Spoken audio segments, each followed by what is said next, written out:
Welcome back to Module 2 of External Analysis in Corporate Strategy.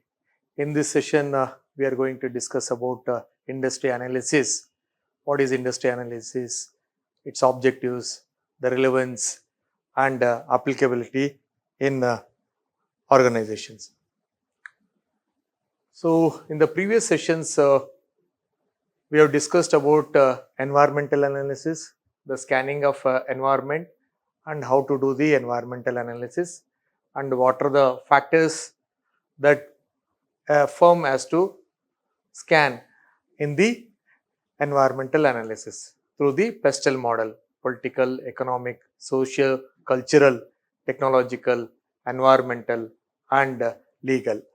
So, in this session, we are going to discuss how this entire environmental analysis will come down or narrows down to the industry analysis.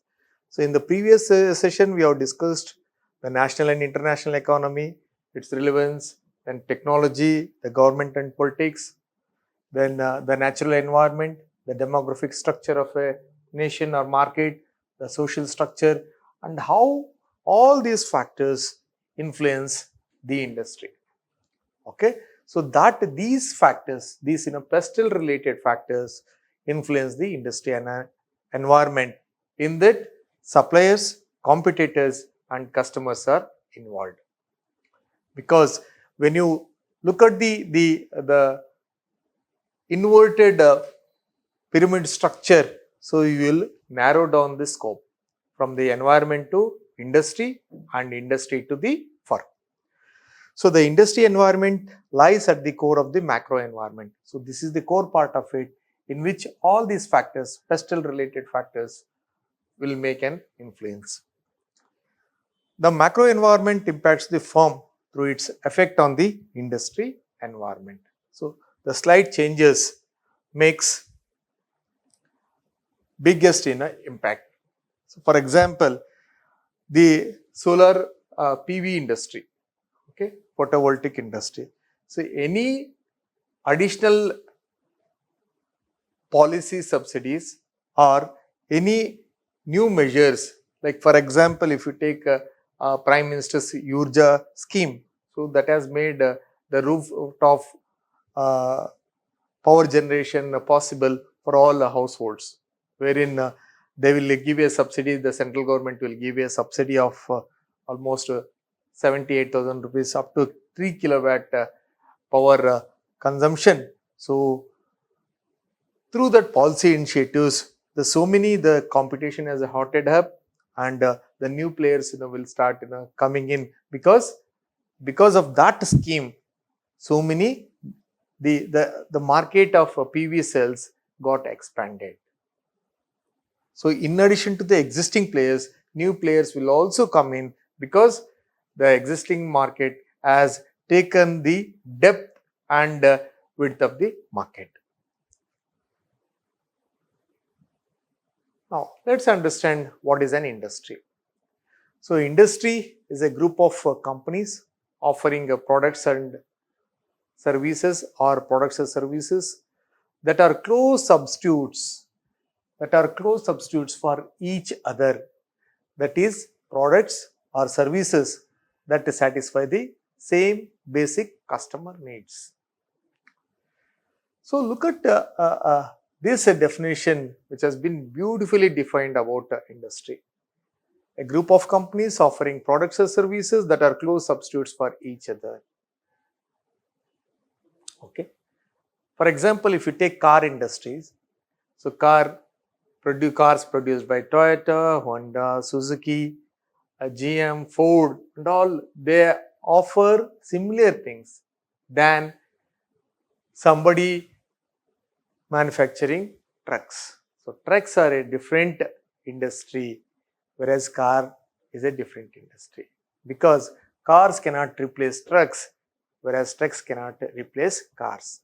In the same way, although Honda and Suzuki also manufactures two-wheelers, and they are also in the four-wheelers, but two-wheelers cannot become substitutes for four-wheelers, that is cars, and cars now will not have a substitute for two-wheelers. Then firms whose products provide value in functionally equivalent ways. For example, so the comparison between air conditioners with fans. So fans create a separate, provide a separate functional value than the air conditioners. So in terms of value, price, there is a huge difference between air conditioners and the fans. For example, in air conditioner segment, we have Voltas, Carrier, O General, Blue Star, right? Samsung, LG and all. But in fans, there are different players like Usha, then Crompton Greaves and all. So it's not only the, the players, but the kind of value that it offers is altogether different. So fans cost almost 2,500 3,000 rupees, whereas an air conditioner will cost 35 to 40,000 rupees. And the kind of value that air conditioner offers, it cannot be matched with the fans. So firms that compete directly through changes in product value and price. So that is why air conditioner industry is different, whereas fan industry is also different, because both of them offer different value and price in their own segment. Then firms that face common economic agents, that is common suppliers and buyers. For example, in an air conditioner industry, the common components, say, the technology is almost same, that has been adopted by various vendors or brands. But for example, the parts, that is the printed circuit boards and the other parts, they will have the common suppliers. And even if you take a look at the buyers, so you will have the buyers in two categories. One is industrial buyer and another is retail buyers for their domestic consumption. Then producers of substitutes, so that is the outside industry, that are firms whose products are functionally different from the industry's products but compete to provide value to the industry's buyers. So in this one, I can take the example of snowboards or substitutes for skis. So therefore, the industry analysis helps us to know the attractiveness of the industry being entered in terms of its profit potential and how competitive advantage is obtained. So, what are the objectives of industry analysis? Let's start the first one. So, the first objective is to understand how the industry structure drives competition, which determines the level of industry profitability. So, ultimately, each and every firm will look at, so what is the industry profitability? And even within the same industry, the profitability of one firm or one company is different from that of other company. Then to assess industry attractiveness. So at what stage the industry is passing through, whether it is in the introduction stage, growth, maturity, or in the decline stage. So what is the industry attractiveness? Is there any still more room for the new players? Is there any scope for the existing players for expansion? Is there any players or is there any chance of existing players to move out of the existing industry? So all these things matter here. So to assess industry attractiveness. Then to use evidence on changes in industry structure to forecast future profitability. So the profitability of any industry varies from time to time.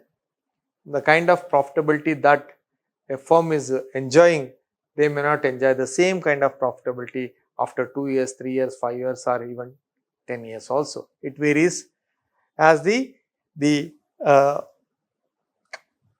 industry either becomes more attractive or less attractive, or it also depends on the cycle which the industry is passing through.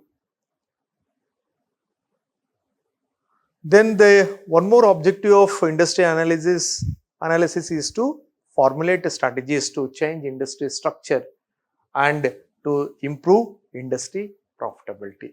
So there could be chance that industry might undergo the different structure due to the sudden technological or any advancement that happens, and it will start offering more value and becoming more profitable. Then last but not the least, to identify the key success factors, that they are called KSFs. So what are the key concerns in industry analysis? So there are many. So let's start with the first one, the elements of the industry structure. So what are the elements that are playing the dominant role in the industry? Then the stage in the life cycle of products in the industry. Then the next one is the direction of the industry is headed. For example, whether the industry is undergoing with the overcapacity or requiring rationalization, or is there any room or scope for additional capacity expansion or rationalization of the existing capacity, all sorts of things. Then the forces, for example, political, social, economic, technological forces driving the industry in a particular direction. So what are they? So as I explained earlier, the PV industry, due to the policy change at the government level, there is a sudden boom for the solar PV industry, and it attracted so many new entrants into the whole thing. Then the technological advancements, so that also drives or attracts so many new competitors or the new players into the industry. Then underlying economics and performance of the business, for example, cost structures, profit levels. As I said, so the cost structures, profit levels are dynamic in nature and they vary from one point in time to another point. Then the key success factors, for example, cost, delivery and all. So some companies will have a huge advantage in terms of cost, delivery, supply chain, innovation and all those things, and that will make them apart. That is, they will have a different role to play in the industry and they will outperform their competitors. Then the demand segments and strategic groups in the industry. So these are the key concerns pertaining to industry analysis. Now let's understand the spectrum of industry structures. So although these structures come from economics point of view, especially managerial economics point of view, but unless somebody understands while undergoing or while performing the industry analysis, they cannot decide whether to get into the industry or not. So let's we have taken the example of 4 industry structures, that is perfect competition, oligopoly, duopoly and monopoly. So in that we have 5 elements, that is concentration of firms, entry and exit barriers, product differentiation, the information flow, then what are the examples for each industry structure. So let's start with perfect competition. In perfect competition, so the concentration as far as the firms are concerned, there are many. And as far as the entry and exit barriers to the business is concerned, there are virtually or literally no barriers. Anybody can enter and anybody can exit the business. Then in terms of product differentiation, yes, almost all the products are same. There is a homogeneous product and there is a very little scope or very little chance for product differentiation. And information flow, that is perfect information flow. So information is equally available across all the segments. It is up to the person how someone uses it. So for example, stock market. So if somebody wants to invest in stock market, or we have stock brokerage firms. So those firms, so anybody can start stock broking firm.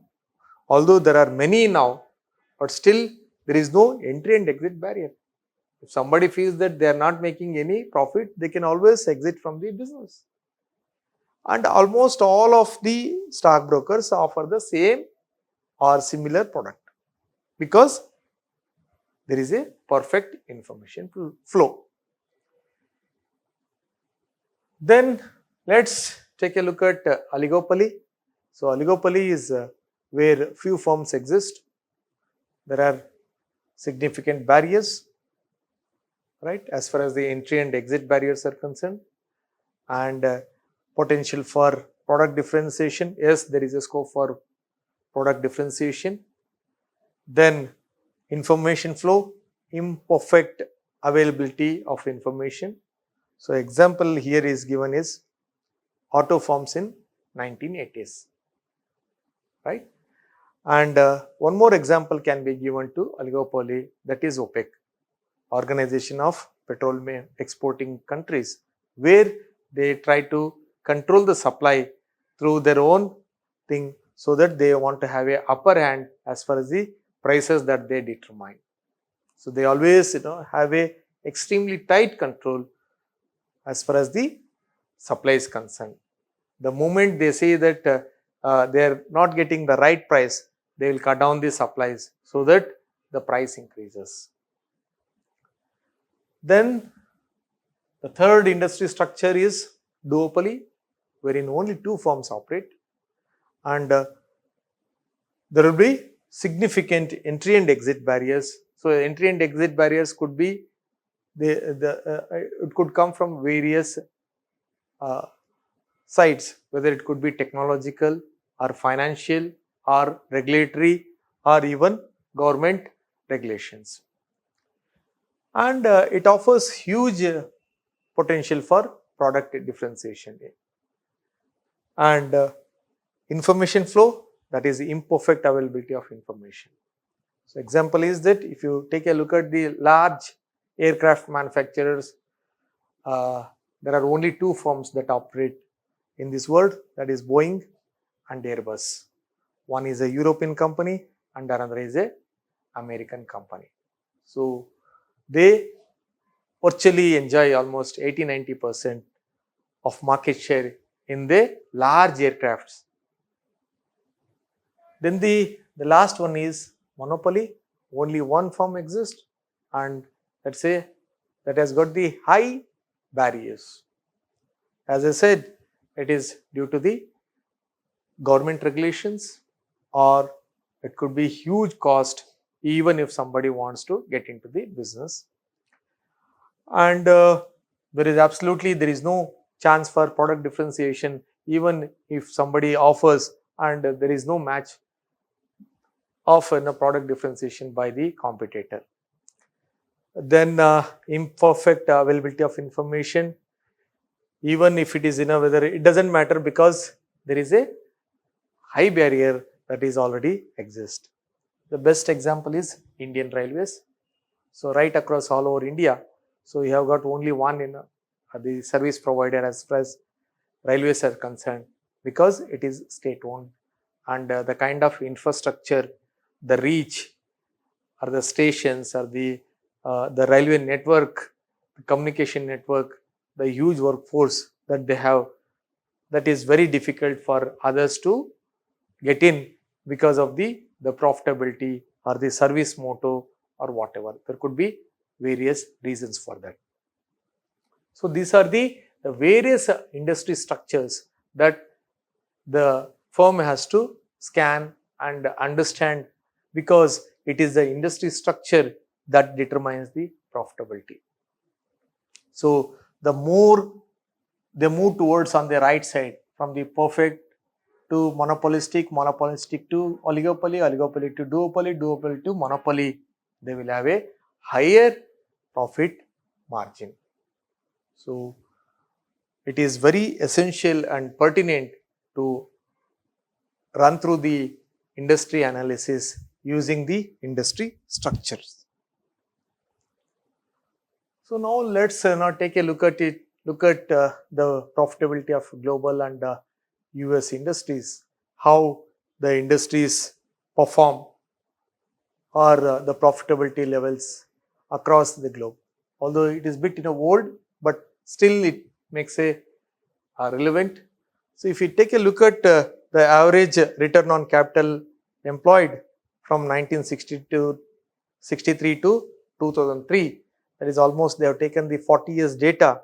So the pharmaceuticals enjoyed more than 18% of ROIC, whereas the utilities like water supplier or drainage services provider enjoyed only 6%, followed by telecom services 6.5, transportation 6.9, energy 7.7, materials 8.4, then overall average is 9%. Then it goes up like retailing 9%, then technology, hardware and equipment 10%, hotels, restaurant and all 10%, then media 14.7, computer software and services 15%, household and personal products 15.2%, but it is the pharmaceutical companies, they enjoyed 18.4% ROIC. And if you take a look at the same thing, so this is 1963 to 2003, and again average ROIC of select US industries from 1992 to 2006. It is bit the recent one. The average industry ROIC in the US was close to 15%, that is 14.9%, whereas security brokers and dealers enjoyed 40.9%. The soft drink providers like Pepsi and Coke enjoyed Pepsi and Coca-Cola enjoyed 37.6%. Packaged softwares, they enjoyed 37.6%. Then pharmaceuticals 31.7%. Then perfume, cosmetics, toiletries 28% and all. Then mobile homes 15%. The average was 14.9%. Then laboratory equipments 13%. Book publishers 13.4%. Then hotels 10.4%. Catalog mail order houses 5.9%. And airlines, it is the airlines, they had a extremely thin level of ROIC, that is 5.9%. So this is the data published by the people who have taken the studied all the industries profitability over a period of time. It is not 1 or 2 years average.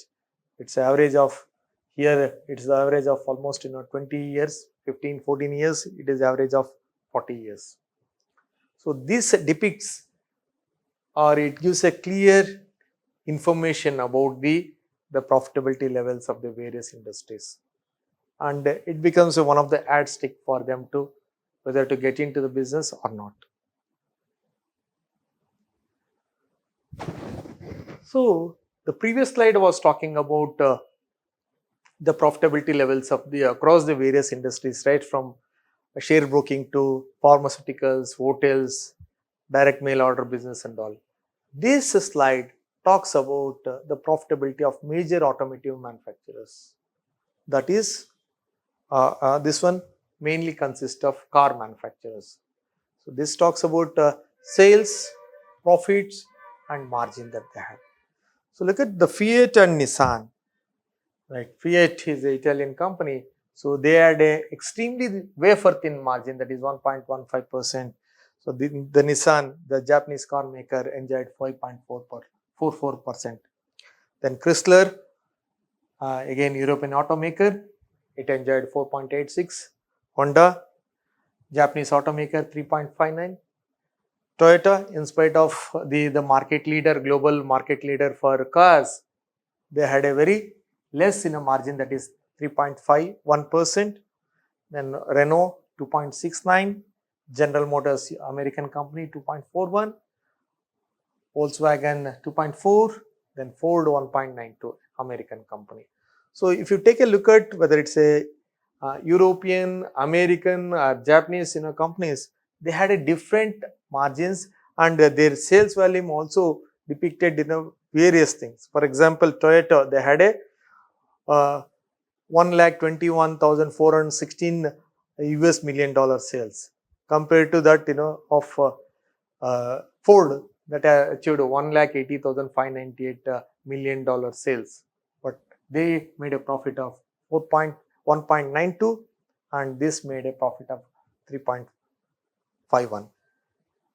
So even within the industry, it is how you segment, or how do you focus, or how do you position in the respective market determines the profitability levels.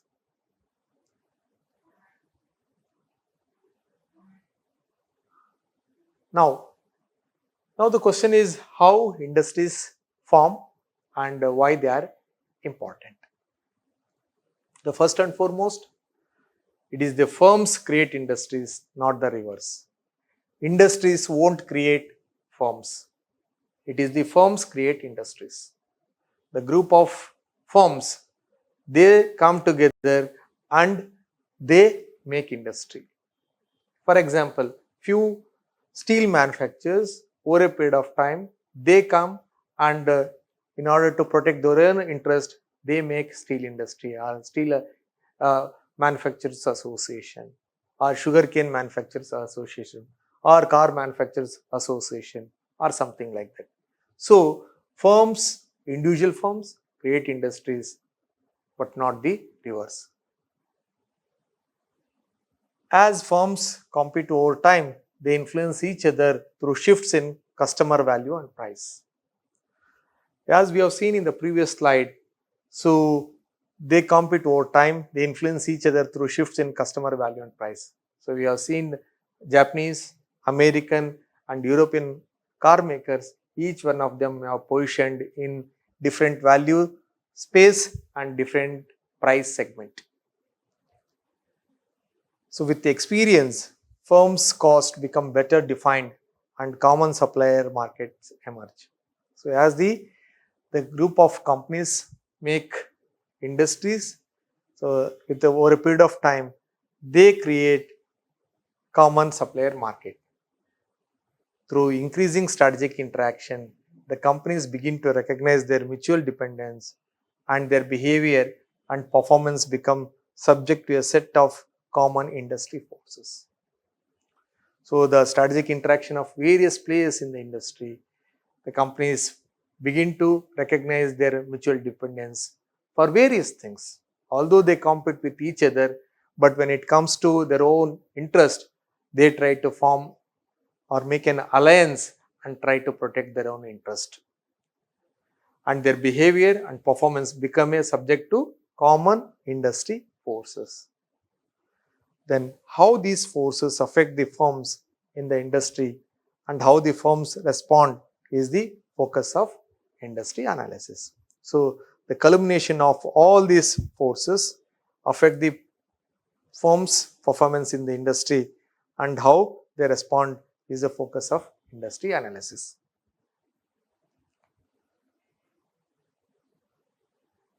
We have seen how the profitability of various industries, and we have also seen the profitability of various firms or companies in the same industry. Now, how does the superior profitability arise?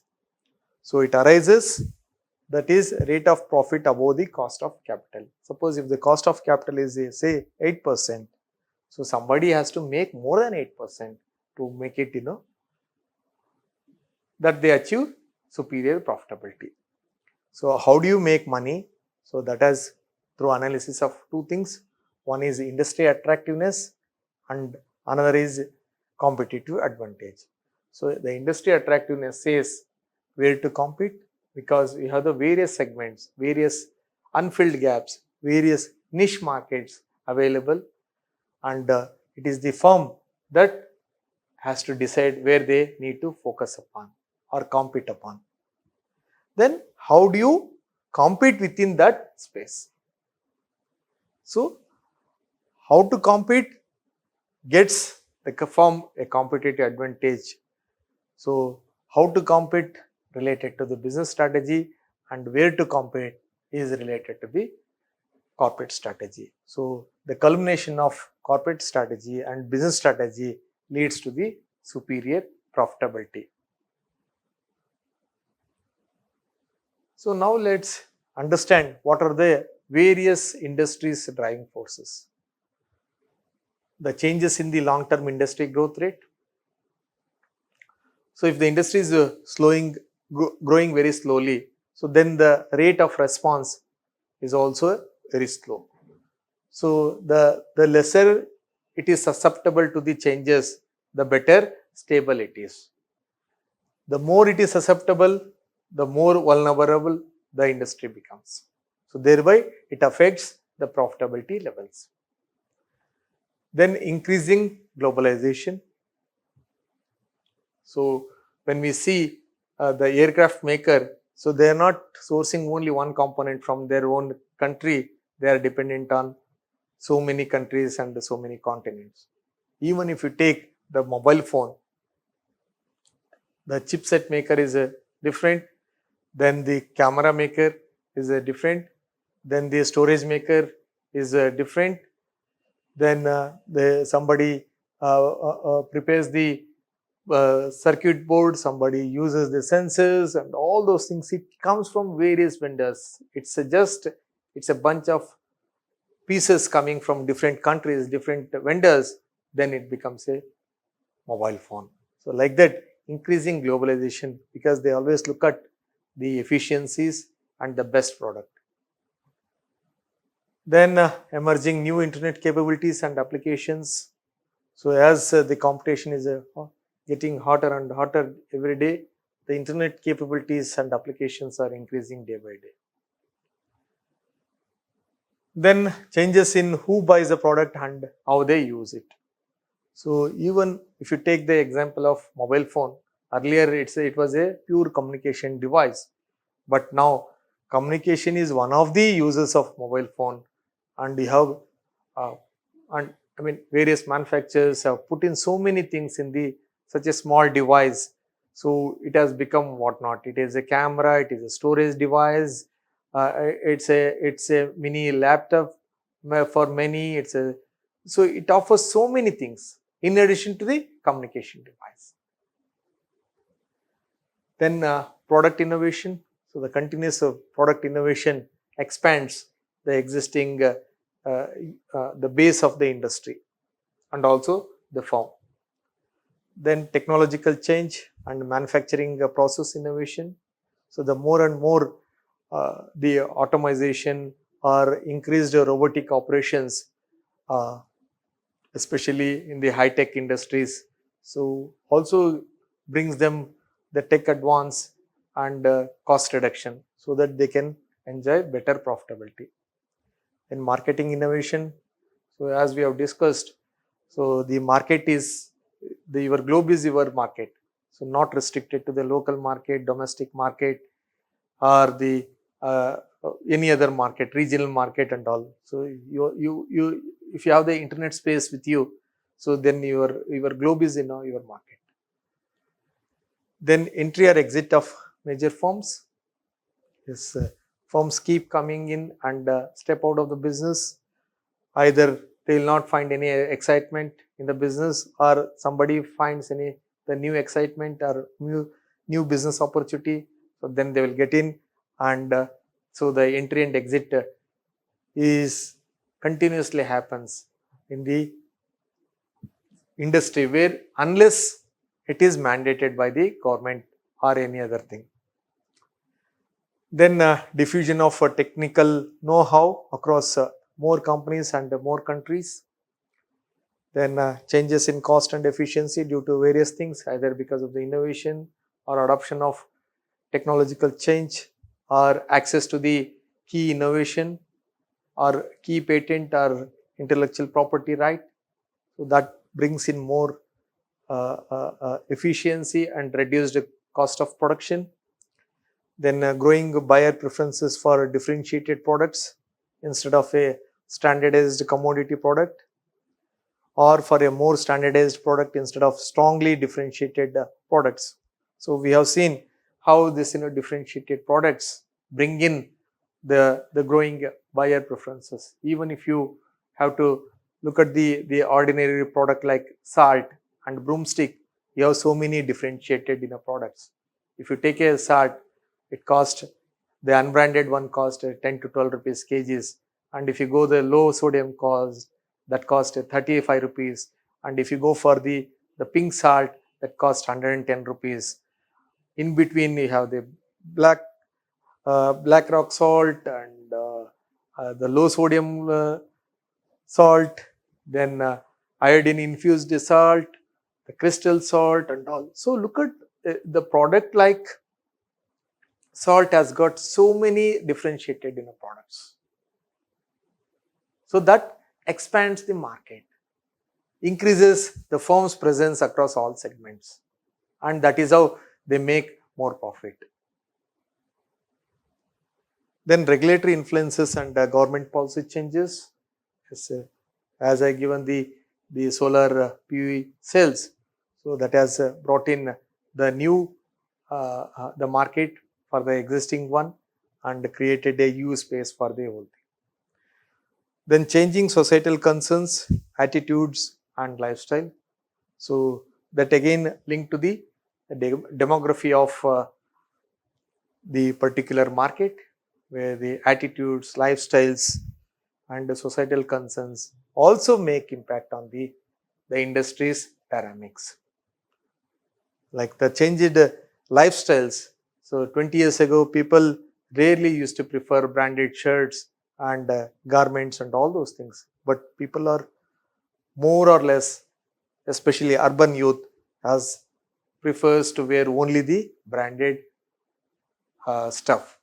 So that created in a new market, new brands, and it attracted global as well as regional players and domestic players. So that again leads to the whole thing. So these are a couple of factors that determine the industry's driving forces.